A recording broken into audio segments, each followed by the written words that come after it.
Vamos para a nossa aula sobre proteção legal ao meio ambiente. Então, eu disponibilizei no SIGA-A os slides da aula e um resumo que eu mesma fiz, que eu mesma redigi, para que vocês leiam e entendam o assunto. Vamos lá. Antes da gente entrar no tema proteção legal ao meio ambiente, a gente precisa definir, primeiro, o que é meio ambiente, o que vem a ser o meio ambiente.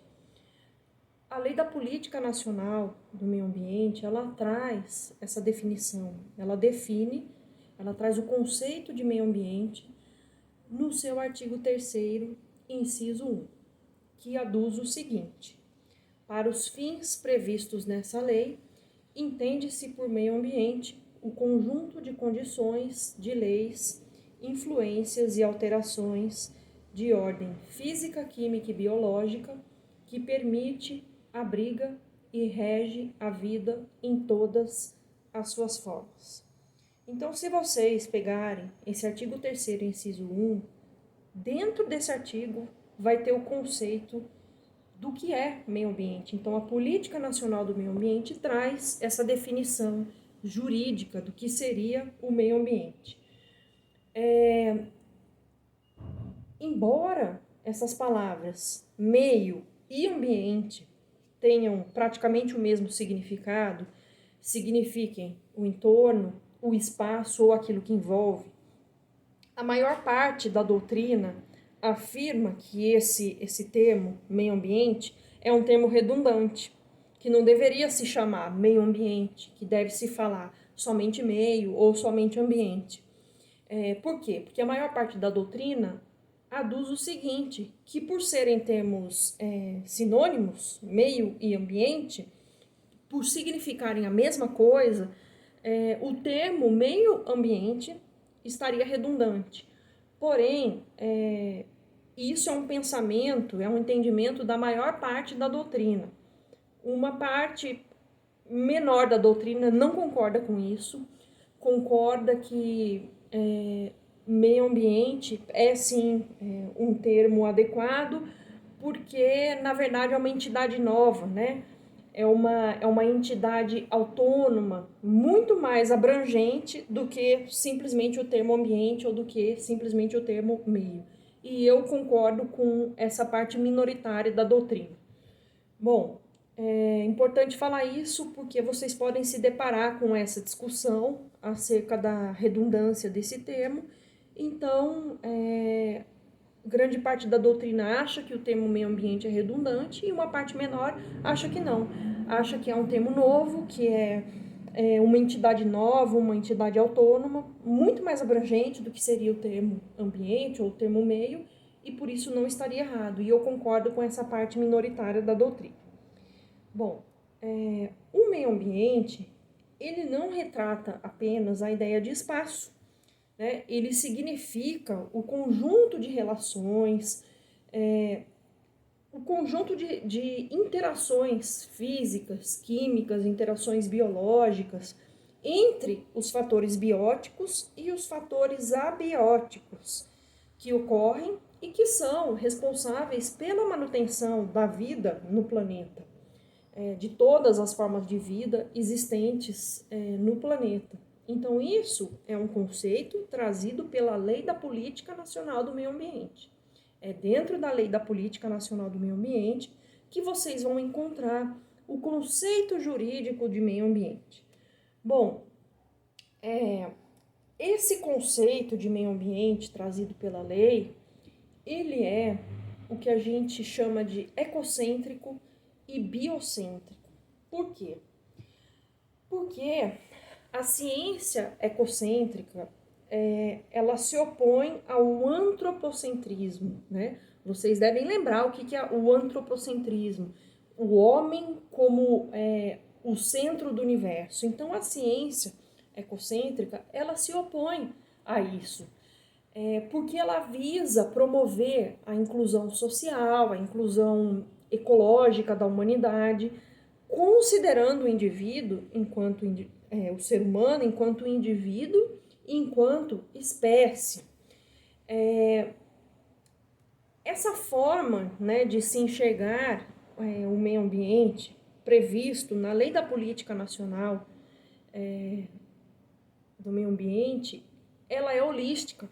Então, ela já traz a visão holística que a nossa Constituição Federal de 1988 vai trazer.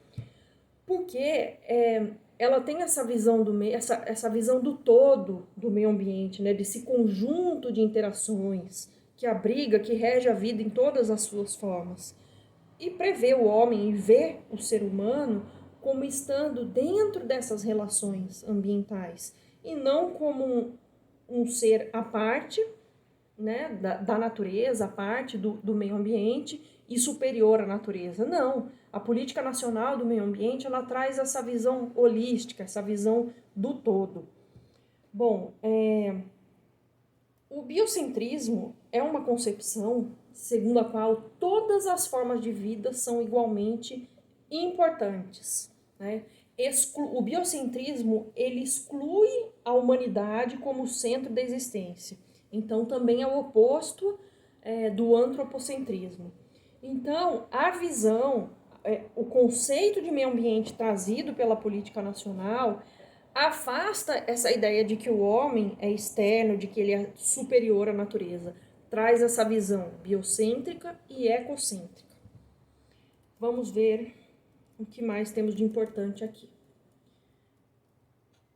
O direito ambiental, o meio ambiente, na verdade, ele corresponde a uma interação de tudo o que está situado, né, nesse espaço, dentro do nosso planeta, digamos assim, e é essencial para a qualidade de vida em todas as suas formas.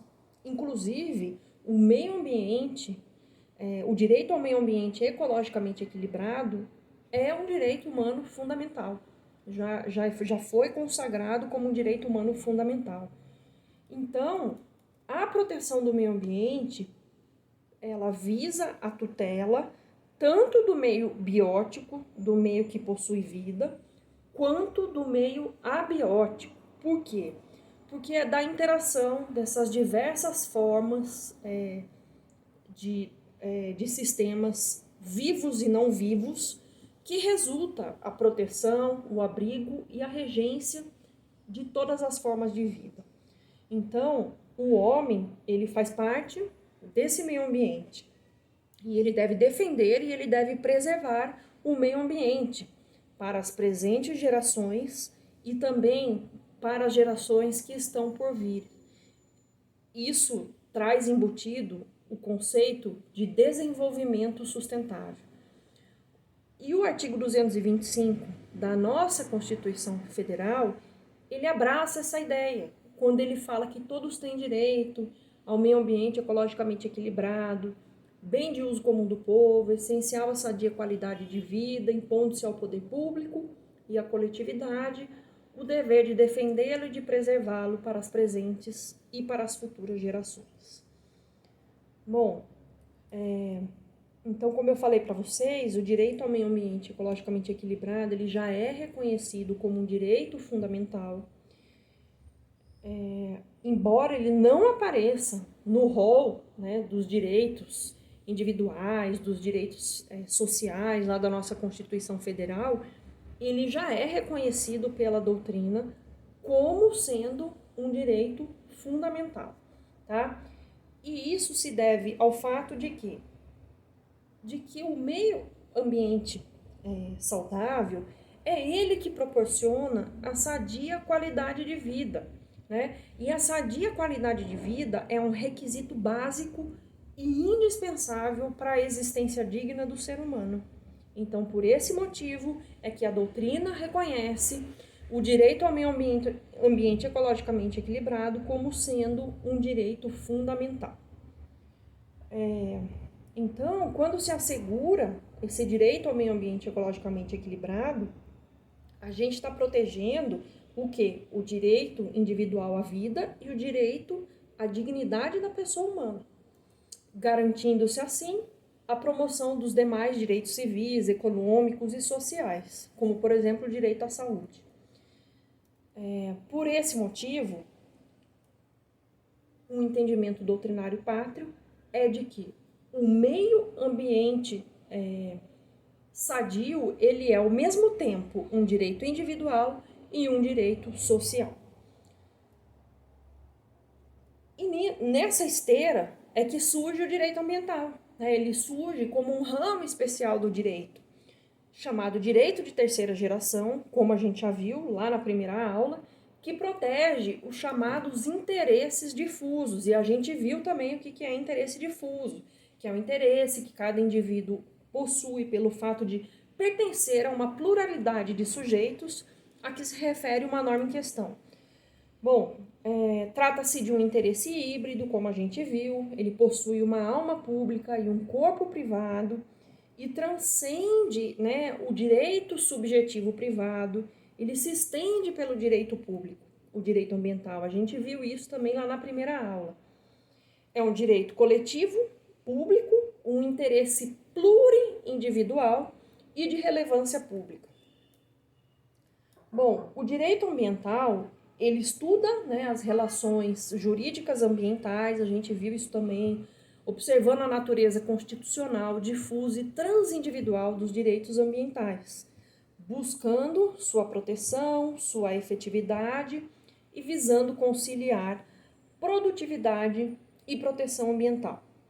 Então, nesse sentido, o desenvolvimento sustentável e o meio ambiente ecologicamente equilibrado, que é um direito fundamental, eles encontram o respaldo no direito ambiental, porque a proteção ela vai ser efetivada através das leis, através da aplicação correta das leis, através da efetividade das normas. Sendo assim, é importante que a gente estude um pouco alguns princípios do direito ambiental para que a gente possa compreender mais à frente as leis ambientais que promovem a nossa tutela jurídica ambiental. Para que a gente compreenda essas leis, a gente precisa, primeiro, entender alguns princípios fundamentais do direito ambiental.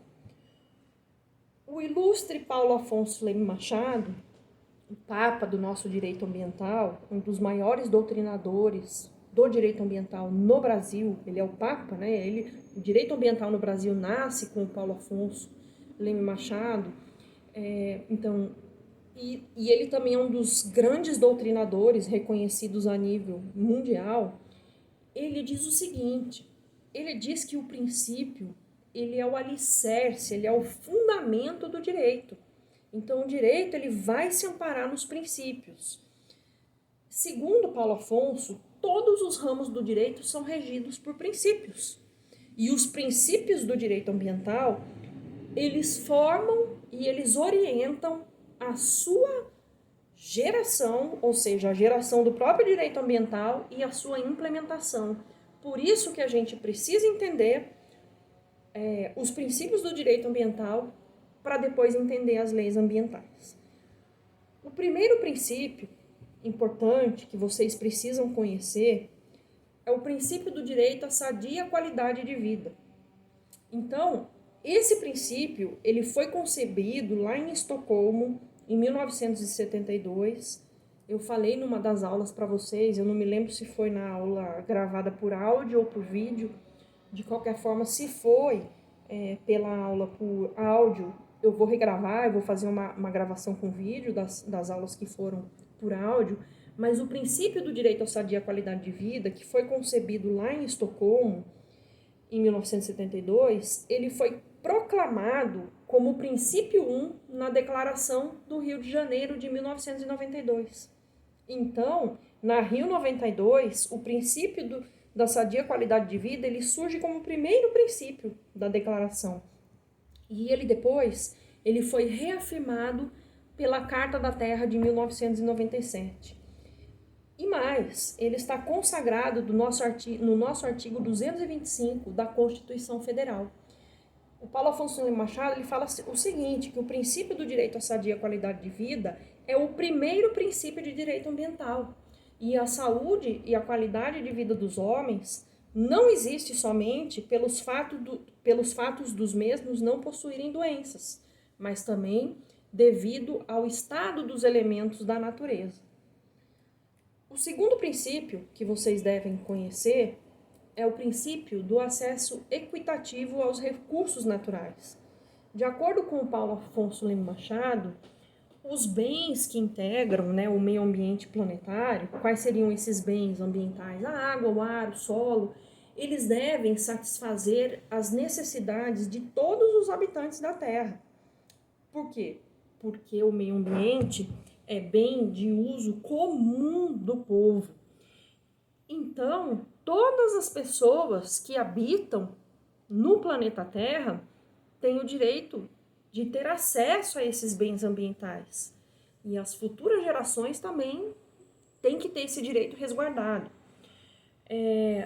O Paulo Afonso, ele diz, ele aponta em seu livro que esse princípio, ele também está consagrado no princípio 1 da Declaração do Rio de Janeiro, na Declaração ECO 92, que diz que os seres humanos estão no centro das preocupações com o desenvolvimento sustentável, têm direito a uma vida saudável e produtiva em harmonia com a natureza. E o Paulo Afonso indica ainda que esse princípio do acesso equitativo aos recursos naturais aparece ainda como o princípio número 5 da Declaração de Estocolmo. Esse princípio 5 da Declaração de Estocolmo diz o seguinte: os recursos não renováveis da Terra devem empregar-se de forma que se evite o perigo do seu futuro esgotamento e se assegure que toda a humanidade compartilhe dos benefícios de sua utilização. Então, o Paulo Afonso, ele ressalta que conforme for a legislação de um país, a gente vai ou não encontrar um acesso equitativo aos recursos naturais. Na nossa legislação, esse acesso ele estaria garantido. Não significa que ele vai se efetivar, porque a gente sabe que a efetividade das normas ela depende de uma série de fatores, mas ele aparece, o acesso equitativo aos recursos naturais, ele aparece no bojo da nossa legislação ambiental. O princípio usuário-pagador e poluidor-pagador, esses dois princípios também são muito importantes.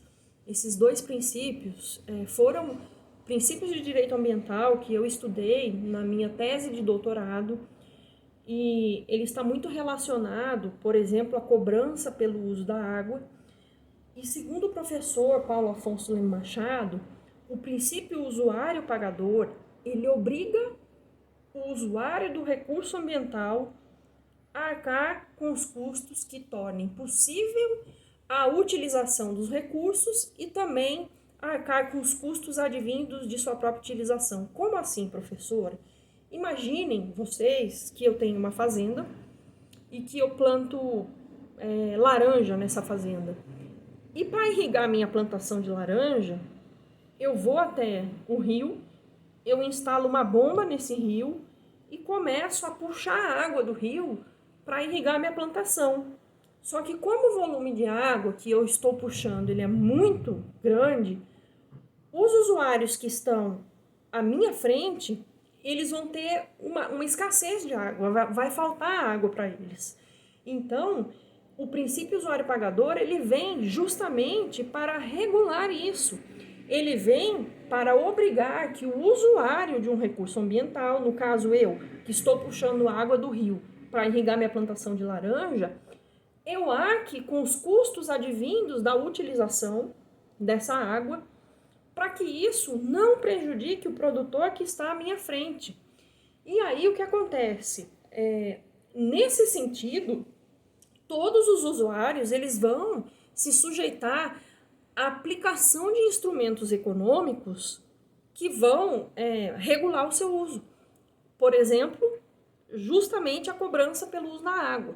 Então, a água ela vai ser cobrada. É claro que existem os usos insignificantes que não serão tarifados, que não serão cobrados, mas o uso da água ele vai ser cobrado justamente para que se haja um controle sobre a quantidade de água que está sendo retirada, Porque imagine que se não tivesse esse controle, todo mundo poderia retirar quanto quisesse de água, perfurar poços artesianos, retirar água do rio com suas bombas, sem que isso fosse cobrado, e isso geraria problemas graves de escassez, né? Até mesmo possivelmente exaurimento desse recurso ambiental. Então, trata-se de um pagamento pelo uso privativo de um bem que é público, em detrimento dos demais interesses. Então, os recursos ambientais, eles existem para beneficiar todos. Eles são bem de uso comum do povo. Então, todos os usuários vão se sujeitar à aplicação de instrumentos econômicos justamente para regular esse uso, tá?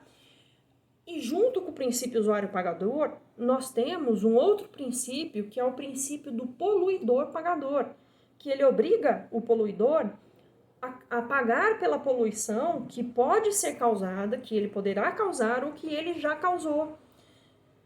Então, a Maria Luísa Machado Granzieira, que é uma doutrinadora de direito ambiental, que estuda essa parte de recursos hídricos, ela fala o seguinte: se todos têm direito a um ambiente limpo, deve o poluidor pagar pelo dano que provocou. Havendo um custo social proveniente de uma determinada atividade, esse custo ele deve ser internalizado ou assumido pelo empreendedor. Como assim, professor? Então, imagine que tem uma indústria aí em Porto Seguro e essa indústria ela está despejando efluentes num determinado corpo hídrico e causando poluição. O que vai acontecer? Essa indústria, primeiro, ela pode despejar quanto ela quiser de efluentes? Não. Existem resoluções do CONAMA, do Conselho Nacional do Meio Ambiente, que vão determinar o quanto de efluentes podem ser despejados em determinado corpo hídrico. Fora isso, esse poluidor ele vai ter que internalizar os custos da poluição que ele causou. Ele vai ter que instalar filtros para diminuir essa poluição.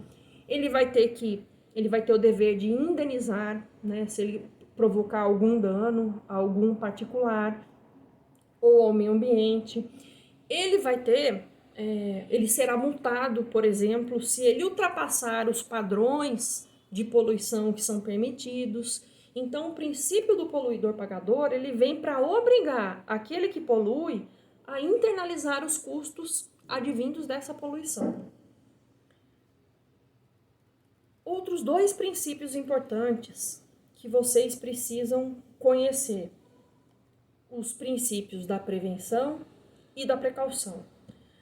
O princípio da precaução, gente, ele determina que se houver uma incerteza científica quanto a possíveis danos que possam ser causados ao meio ambiente por uma atividade, deve-se adotar uma posição de cautela, não exercendo tal atividade.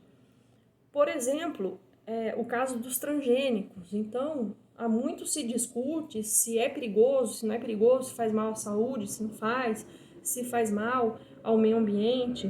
Durante uma época, lá no início dos anos 2000, quando eu comecei a estudar o direito ambiental, não se podia, né, utilizar organismos geneticamente modificados, justamente porque não haviam estudos científicos que pudessem, de uma forma segura, atestar que aquele OGM não causaria algum dano à saúde de alguém ou à natureza. Então, o princípio da precaução, ele vem justamente colocar essa posição de cautela. Olha, se você não tem certeza de que aquela atividade que você pretende exercer vai causar danos graves ao meio ambiente, então não exerça essa atividade. Sim, e o princípio da precaução, gente, ele é o princípio 15 da Declaração do Rio de Janeiro de 1992, o princípio 15 da ECO 92, que diz o seguinte: com o fim de proteger o meio ambiente, o princípio da precaução deverá ser amplamente observado pelos Estados de acordo com suas capacidades, quando houver ameaça de danos graves ou irreversíveis. A ausência de certeza científica absoluta não será utilizada como razão para o adiamento de medidas economicamente viáveis para prevenir a degradação ambiental. Então, afora isso, esse princípio da precaução, combinado com o artigo 37 da nossa Constituição Federal, ele determina que toda e qualquer política pública ou empreendimento relacionado a questões ambientais deva passar por uma prévia discussão de viabilidade ambiental, justamente para se ter essa posição de cautela. Se não houver certeza do dano científico que aquilo pode, do dano ambiental que isso pode causar, que esse empreendimento pode causar, ele não deve ser levado adiante. E esse princípio, ele antecede a prevenção. Por quê? Porque ele não visa evitar o dano ambiental. Na verdade, o que ele visa, o que o princípio da precaução visa, é evitar o risco ambiental. Já o princípio da prevenção, ele vem de outra sorte. Vocês conhecem o ditado que diz: é melhor prevenir do que remediar? O princípio da prevenção é o seguinte: existe uma certeza científica do dano ambiental. Sabe-se que determinado empreendimento, ele causa dano ambiental. Porém, o que é que a gente vai fazer para reduzir esses danos, para mitigar esses danos? Então, o Paulo Afonso Leme Machado, ele vem e nos explica o que é preciso fazer para se reduzir, para se evitar esses danos ambientais que são previsíveis. Então, o princípio da precaução, ele é aplicado àqueles casos onde não há certeza do dano. O princípio da prevenção, ele é aplicado para aqueles casos onde os danos são previsíveis, mas é possível se evitar ou se mitigar, se reduzir ao máximo esses danos. E aí o Paulo Afonso, ele vem e ele nos explica essas etapas da prevenção em 5 itens. Quais seriam esses itens? Primeiro, se fazer a identificação e o inventário das espécies animais, das espécies vegetais de um território. Quanto à conservação da natureza, identificar as fontes contaminantes das águas, do mar, quanto ao controle da poluição. Segunda etapa, identificar e inventariar os ecossistemas com a elaboração de um mapa ecológico. Terceira etapa, fazer o planejamento ambiental e econômico integrados. Quarta etapa, fazer o ordenamento territorial ambiental para se valorizar as áreas de acordo com as suas aptidões. E quinta etapa, fazer o estudo de impacto ambiental. Então, e o Paulo Afonso, ele vem e explica ainda que o artigo 2º da Política Nacional do Meio Ambiente indica especificamente onde deve ser aplicado o princípio da prevenção. E estabelece que a Política Nacional do Meio Ambiente vai observar como princípios a proteção dos ecossistemas, com a preservação de áreas representativas e a proteção das áreas ameaçadas de degradação. Um outro princípio importante que vocês precisam conhecer é o princípio da reparação. Ele está previsto na nossa Constituição Federal, que dispõe que as condutas e as atividades consideradas lesivas ao meio ambiente sujeitarão os infratores, pessoas físicas e jurídicas, a sanções penais e administrativas, independentemente da obrigação de reparar os danos causados. Esse princípio da reparação, ele ainda aparece na nossa Política Nacional do Meio Ambiente, que dispõe que a Política Nacional do Meio Ambiente visará a imposição ao poluidor e ao predador da obrigação de recuperar ou indenizar os danos causados,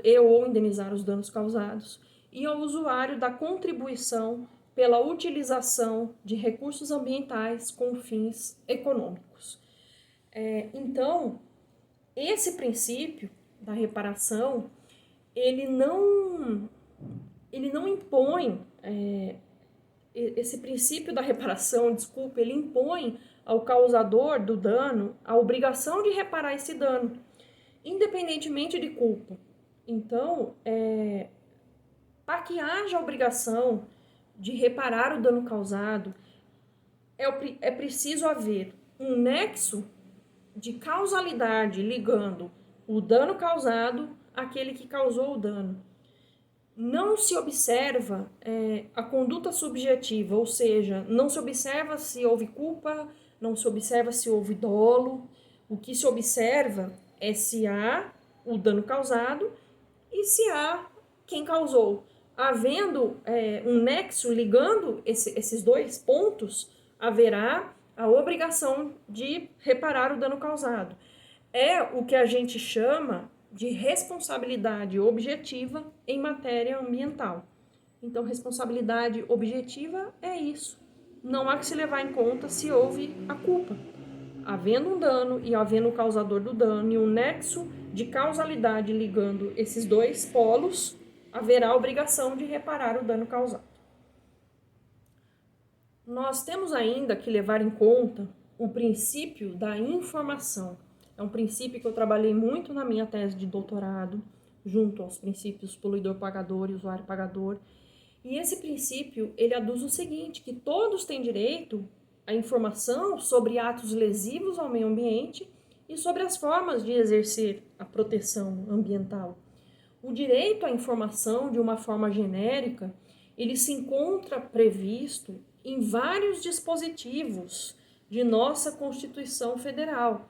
Então, se vocês forem nas garantias individuais e coletivas, no artigo 5º, vocês vão achar o princípio da informação. Se vocês forem no artigo 220, vocês vão ver que ele dispõe sobre a liberdade de informar. O artigo 221 dispõe sobre o conteúdo que será informado. E a informação ambiental é um instrumento de efetivação e de realização da participação ambiental. Por quê? Porque o cidadão que está informado acerca das questões ambientais, acerca dos atos lesivos ao meio ambiente, acerca das formas de exercer a proteção ambiental, ele pode participar, ele consegue se instrumentalizar para participar, para ser um participante na defesa do meio ambiente. Bom, a Política Nacional do Meio Ambiente, nos artigos 6º, parágrafo 3º e nos artigos 10º, parágrafo 1º, também traz esse princípio da informação. Vamos ver o que mais.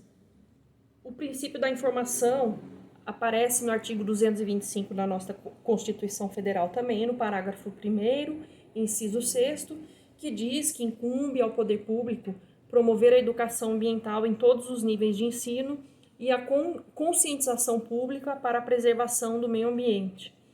E o Paulo Afonso Leme Machado, ele ensina que há o direito à informação da população e o dever da publicidade por parte dos agentes públicos. A educação ambiental ela é imprescindível, ela está ungida, ela está vinculada à informação. A população tem o direito de se informar e de participar. É a tônica do século XXI. O princípio da participação, ele está diretamente ligado ao princípio da informação. E ele é um dos postulados fundamentais do direito ambiental. Ele se apresenta como um dos principais instrumentos na luta por um ambiente ecologicamente equilibrado. Então, ele reflete, esse princípio da participação, ele reflete a atuação da sociedade através da democracia participativa. Ele está ligado ao Estado democrático de direito, em que o povo atua ativamente na política estatal. O princípio da participação, ele se encontra no caput do nosso artigo 225, o qual determina que é dever do poder público e da coletividade proteger o meio ambiente. Então, o nosso artigo 225, ele traz esse princípio da participação de forma bem explícita. E ele também aparece no princípio 10 da Declaração do Rio de Janeiro de 1992, o qual dispõe que a melhor maneira de tratar questões ambientais é assegurar a participação, no nível apropriado, de todos os cidadãos interessados. Esse princípio da participação também aparece na Lei da Política Nacional do Meio Ambiente, a qual estabelece como um dos princípios da política nacional a educação ambiental em todos os níveis de ensino, com o objetivo de capacitar a comunidade para a participação ativa na defesa do meio ambiente. Então, de acordo com o Celso Antônio Pacheco Fiorillo, a educação ambiental e a informação são elementos fundamentais para se efetivar o princípio da participação. Esse princípio está diretamente relacionado ao exercício da cidadania, e a mobilização da sociedade civil, ela surge como uma forte aliada para a solução dos problemas ambientais. Um outro princípio que vocês precisam conhecer é o princípio da obrigatoriedade da intervenção do poder público.